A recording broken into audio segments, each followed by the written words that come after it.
Сәлем достар, қазір сіздермен жасалуы өте жеңіл әрі өте дәмді болып шығатын пирог жасайтын боламыз. Ең алдымен ыдысымызға ұн, щепотка тұз, ас содасы, осыларды бір араластырып аламыз.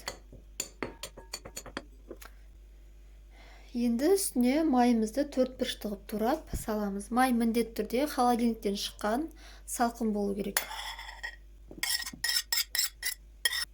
Енді осыларды қолымызбен жақсылап араластырып аламыз. Ірі бөлік қалмау керек.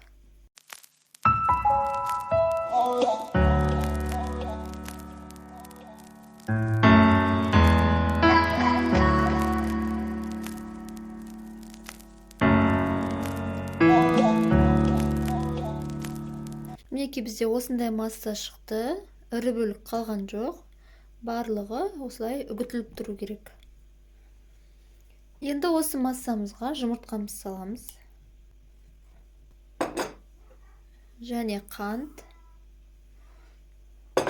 Осыларды қолымызбен бір келкі қамыр болғанша жақсылап араластырып аламыз.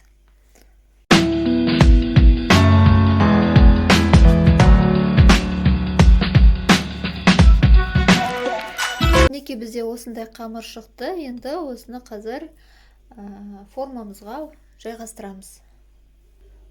Қазір столымыздың үстіне пергаментный бумагамызды төсеп, қамырымызды осының үстіне жайып аламыз. Пирогымыздың диаметрін өзіңіздің қалауыңызға қарай 20 мен 24 арасында жасасаңыз болады. Біз қазір диаметрін 24 қылып жасаймыз.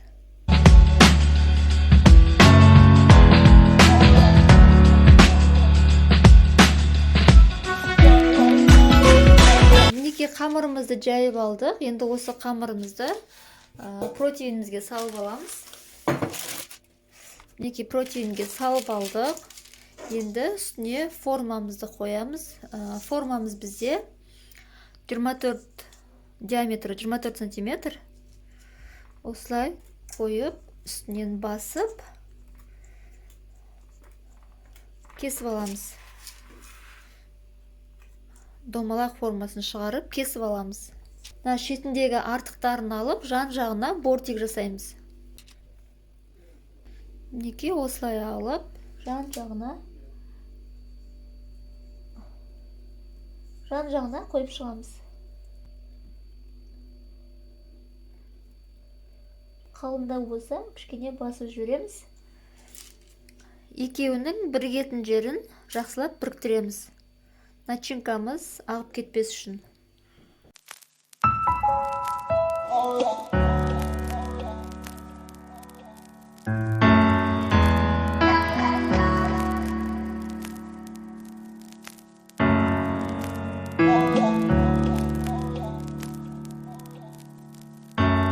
Мінекей біз бортигімізді жасап алдық. Енді қазір артық жерлерін алып тастаймыз. Биіктігін начинкаңызды қанша қылып құясыз, соған қарай өзіңіз биіктеу немесе сәл аласалау қылып жасасаңыз болады. Қазір енді артық жерлерін алып тастаймыз.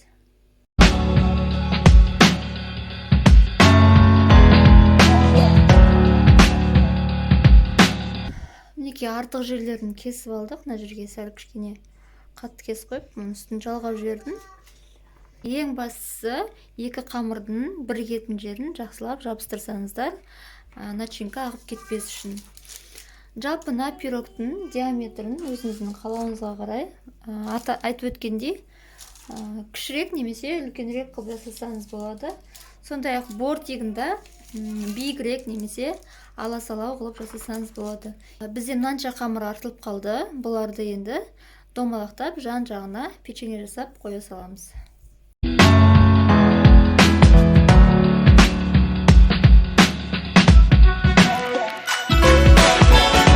Мінекей қалған қамырымыздың бәрінен осылай печенье жасап қойдық. Енді біз начинкамызды салатын боламыз.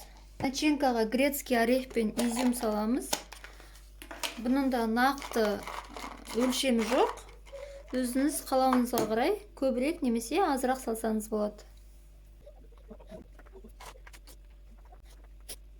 Сухофруктыларымызды міндетті түрде алдын ала жуып, құрғатып, кептіріп аламыз. Енді грецкий орехты мінекей қатты сақтамай, шамамен осындай көлемде міне саламыз.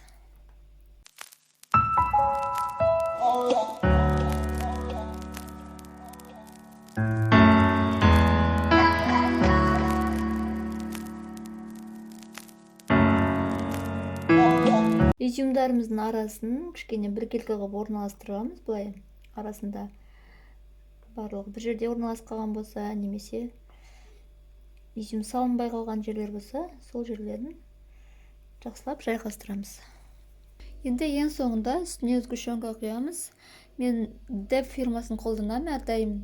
Дәмі өте жақсы, құрамы таза, домашний қолдан жасалған сгущенканың дәміне келеді. Сіздерге де кеңес беремін осыны қолдануға. Бұның да нақты грамм жоқ, яғни өзіңіздің қалауыңызға қарай көбірек немесе азырақ құйсаңыздар болады. Мен бортикті соған қарай, биіктігін соған қарай жасадым, жаңағы сгущенканы қанша құятыныма қарай. Қатты биік те емес, аласа да емес.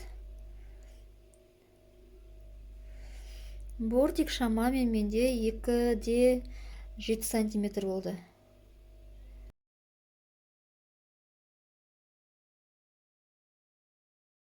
Менде мінекей бір пирогқа бір банка кетті. Мынаның граммы 600 грамм. Егер сіздерде сгущенкаларыңыз азырақ болса, онда соған қарай диаметрінде азайтсаңыздар болады. Қасығымызбен үстін сәл тегістеп аламыз мінекей. Пирогымыздың бетін тегістеп алдық. Енді алдын ала қызған пеште 180 градуста шамамен 20-30 минут арасында пісіріп аламыз. Пирогымыздың, сгущенкамыздың беті карамельный корочка болғанға дейін тұру керек. Мінекей біздің пирогымыз пісті. 180 градуста 30 минуттай тұрды. Беті осылай корочка болғанша күтесіздер. Ал печеньемізді піскен уақытта алып алсаңыздар болады. Шамамен 20 минут болған кезде мен алдым печеньені. Және де мына шетіндегі бортиктарын міндетті түрде начинкаңыздан сәл биігірек қыласыздар, өйткені пісу барысында біздің начинкамыз көтеріледі. Енді толығымен суығанын күтеміз. Одан кейін әдемілеп кесіп дастарханға ұсынсаңыздар болады. Міндетті түрде жасап көріңіздер, ас болсын.